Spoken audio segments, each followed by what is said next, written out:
कभी सोचा है कि उस इंसान की आत्मा पर क्या बीतती होगी जिसे आने वाले कल का हर भयानक सच पता हो, जो जानता हो कि उसके अपने ही भाई चीर हरण का शिकार होंगे, गुरुओं का रक्त बहेगा और धरती लाशों से लाल हो जाएगी, लेकिन वो होठों को सिल कर रखने के लिए मजबूर हो। एक ऐसा सन्नाटा जो चीखों से भी भयानक है।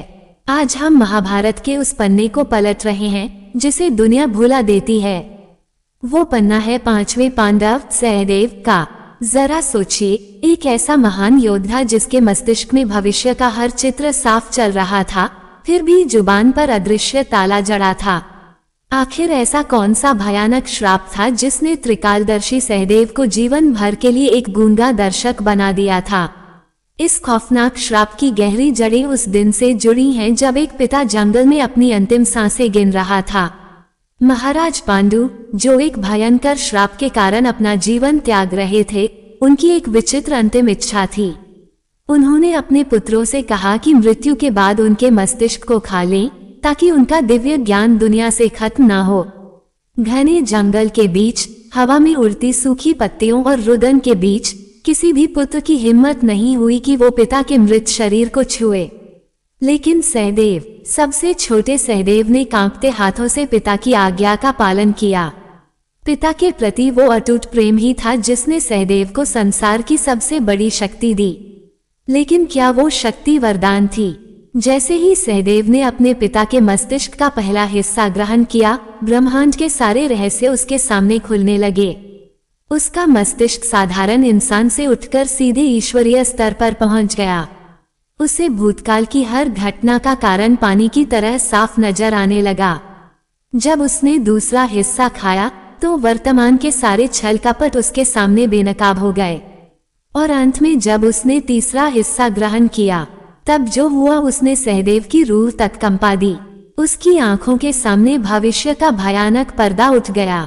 उसने देखा कुरुक्षेत्र की उस वीरान जमीन को, जहां भविष्य में अपनों के ही खून की नदियां बहने वाली थीं।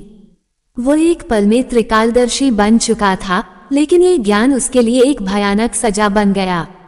भविष्य के उन खौफनाक दृश्यों ने सहदेव के हृदय को पूरी तरह छलनी कर दिया। उसने देखा कि कैसे उसकी पत्नी द्रौपदी के बाल खींचकर उसे निर्दयी दुशासन द्वारा भरी सभा में लाया जाएगा। उसने देखा कि कैसे चीर खींचा जाएगा और शूरवीर बड़े भाई सिर झुकाए बैठे रहेंगे। उसने देखा कि कैसे उसका प्यारा भतीजा अभिमन्यु महारथियों के बीच निहत्था तड़प तड़प कर जान दे देगा। वो हर एक चीख, हर एक वार को अपने वर्तमान में महसूस कर रहा था। उसके कानों में भविष्य की वो दर्दनाक चीखें गूंज रही थीं। माथे से पसीना बह रहा था और पूरा शरीर सूखे पत्ते की तरह कांप रहा था। एक ही पल में उसने महाविनाश देख लिया था। वो चीखकर सबको रोकना चाहता था। वो हौंफते हुए भागकर अपने भाइयों को ये सब बताने ही वाला था, तभी एक ऐसा चमत्कारी व्यक्ति उसके सामने आ खड़ा हुआ जिसने समय के पहिए को अपने हाथों में थाम रखा था, स्वयं भगवान श्री कृष्ण। माधव जानते थे कि अगर सहदेव ने भविष्य का पन्ना खोल दिया तो धर्म की स्थापना का पूरा चक्र टूट जाएगा। कृष्ण ने सहदेव को रोकते हुए एक भयानक शर्त रखी जो किसी श्राप से कम नहीं थी। भगवान कृष्ण ने कठोर स्वर में कहा, हे सहदेव, तुम आज से कुछ नहीं बोलोगे। जब तक कोई तुमसे सीधा प्रश्न ना पूछे, तुम भविष्य के बारे में एक शब्द नहीं निकालोगे।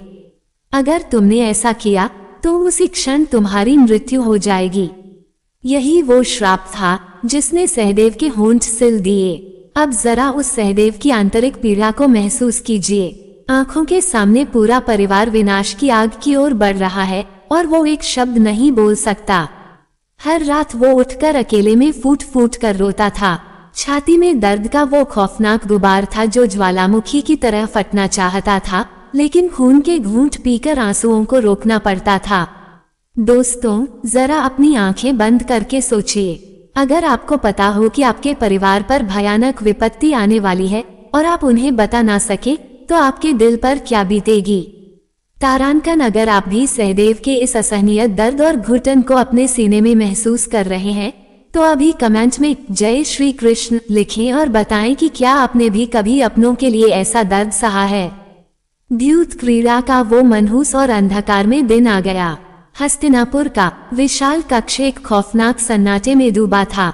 हवा में सिर्फ शकुनी के पासों की खड़खड़ाहट गूंज रही थी। 6, 8, 12 हर पासा धर्मराज युधिष्ठिर के विनाश पर मुहर लगा रहा था। सहदेव अपनी जगह पर बैठा था, आंखें अंगारे की तरह लाल थीं, मुठियां इतनी जोर से भींची थीं कि पोरों से खून टपकने को था। वो जानता था कि अगला पासा द्रौपदी की इज्जत को दांव पर लगाने वाला है। उसका पूरा शरीर क्रोध से कांप रहा था। वो चीख कर हाथ पकड़ना चाहता था, लेकिन जुबान पर श्राप का ताला था। सामने उसके भाई अपना सब कुछ हार रहे थे और वो पत्थर की मूर्ति की तरह आंसू बहा रहा था। सहदेव के जीवन की सबसे बड़ी विडंबना ये थी कि वो तीनों लोकों में सबसे बुद्धिमान होकर भी सबसे ज्यादा असहाय था। क्या वो कोई हल्का सा इशारा नहीं कर सकता था? क्या वो अपनी कूटनीति से भाइयों को बर्बाद होने से नहीं रोक सकता था? नहीं, क्योंकि नियति के इस क्रूर खेल में हस्तक्षेप करने की अनुमति उसे बिल्कुल नहीं थी। वो अक्सर एकांत में आकाश की ओर देखता और भगवान से पूछता, मुझे ये ज्ञान क्यों दिया प्रभु? अगर मैं अपनों को मरने से नहीं रोक सकता तो यह अंधा कर देने वाली दूरदृष्टि क्यों दी? उसकी यह बेबसी उस इंसान की तरह थी जिसे गहरे कुएं में फेंक दिया गया हो। वह आसमान देख सकता था लेकिन पहुंच नहीं सकता।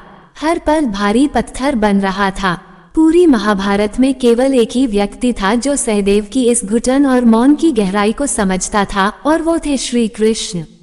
युद्ध से ठीक पहले, जब हर तरफ मौत और हथियारों की झनकार थी, तब कृष्ण ने एकांत में सहदेव से एक सवाल पूछा, सहदेव, तुम्हारे अनुसार इस महाविनाश को रोकने का क्या उपाय है? सहदेव ने आंसुओं से भरी आंखों से कृष्ण की ओर देखा और एक ऐसा जवाब दिया जिसने स्वयं भगवान को भी मुस्कुराने पर मजबूर कर दिया।